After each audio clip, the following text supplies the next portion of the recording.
Tonight, the president says he is heartbroken. The Secretary of Defense calls it a terrible tragedy. At least 4 people are dead. Many others are wounded after a soldier opened fire at Fort Hood, Texas late today. The gunman is among the dead. It is the second mass shooting by a soldier at the huge Army post in less than 5 years. In Chicago, a short time ago, President Obama had this reaction. Obviously, this reopens the pain of what happened at Fort Hood 5 years ago. We know these families. We know their incredible service to our country and the sacrifices that they make.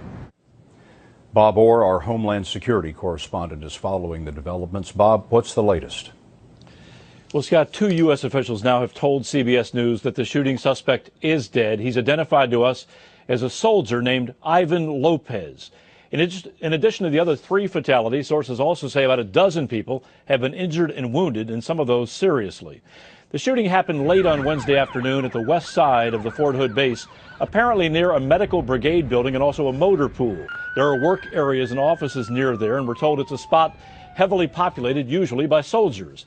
Immediately, the base was locked down. All the personnel were told to shelter in place. Military police then began responding to reports of an active shooter on the base. There were some early unconfirmed reports that there may have been more than one gunman.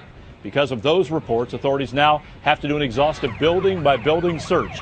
But a number of officials have told us they do not believe there is a second gunman involved.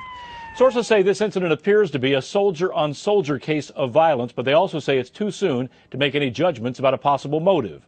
Of course, Fort Hood was the scene of a deadly mass shooting back in 2009. Army Major Nidal Hassan was convicted of killing 13 people and wounding 32 others. Hassan, who now faces a death penalty, was motivated by the preachings of al-Qaeda cleric Anwar al-Awlaki. But officials say in this shooting, there is no preliminary information, Scott, pointing at all to terrorism. Bob, thanks very much.